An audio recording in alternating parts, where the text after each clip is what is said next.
Good morning, sunshine. Welcome back to Tiger's Occult. I'm your paranormal researcher and investigator, Dr. Morris, and today's entity is the Abassy. Plural of that is Abyssalar. I don't know how that works, but here we are. While Illies and Guiley are quiet on the matter, Bain's Encyclopedia gives us a brief rundown of the entity as well as its aliases. Abat, Abassy with an I, Abassy with one A, and Chubeldi. Fortunately, Bain's work is always excellent as far as citation is concerned, and it gives us another place to pull from, namely Coulter's Encyclopedia of Ancient Deities, as well as Meletinsky's Poetics of Myth. With these as a starting point, we can go ahead and conduct our own further research and figure out exactly what we're looking at here. I'm going to tell you where it comes from, how to identify it, what it does, and we'll address any ethical concerns. Then we'll make sure we go over safe interaction with the entity if you should ever come across it during your travels. Let's start with the origins of this entity. Most references to this entity are Russian or Bulgarian in nature. It seems to come from the Yakut people, who were a Turkic group native to northern Siberia in what is modern day the Republic of Sakha. Here's where all that gets a bit fuzzy for me. I know next to nothing about internal Russian geography and care even less about the politics. Either way, from what I can tell, the Yakut seem to have been somewhat insulated from Christian destruction of pagan histories up until the Russian conquests in the 17th century, when the Orthodox Church began influencing the region. The Soviet Union likewise attempted to put an end to Yakut shamanism and all local practices, but Yakut shamanism actually survived due to the lack of written record keeping. Instead, mythology seemed to have been pushed down through the ages by means of storytelling, specifically in the Alanko, or the heroic epics. Likewise, there seems to be a lack of illustration regarding the Abassy, meaning I have little to show you beyond perhaps clumsy shadow puppets. I think I'll spare you that imagery. In Yakut, the Alanka Hut is the person who actually performs the saga, so these stories were passed from Alanka Hut to Alanka Hut. That being said, the understanding of the Abassy is so universal to the Saka culture, they use a reference to the Abassy in order to express hatred or disgust for something. The term, roughly translated, means to see Abassy. I'm not going to attempt to say the original term, mainly because I can't read Russian or Cyrillic, but also because I certainly cannot pronounce it either. Anyway, let's get into the physical identification methods. Description of the Abassy comes from Hatto's essays on medieval German and other poetry on page 128 and is as follows.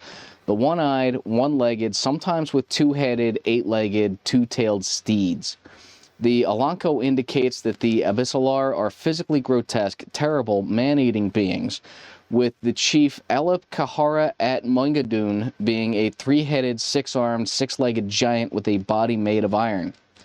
I suppose that's distinctive enough for our purposes.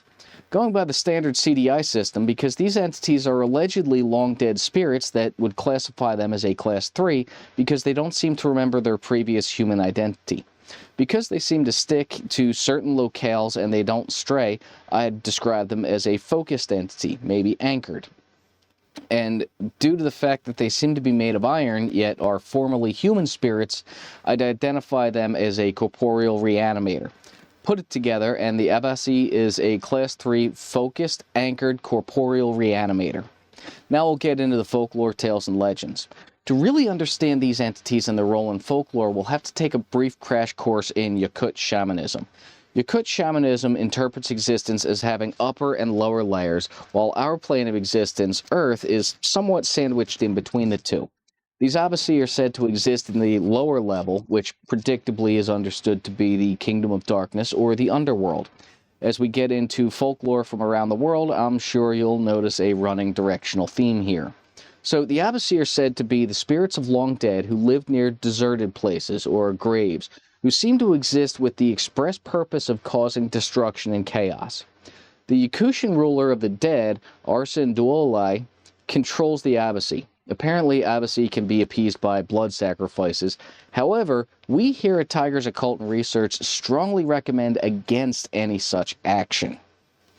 Generally, if some supernatural entity wants blood, do not under any circumstances agree to such things. Our safe interaction protocols mainly recommend avoidance.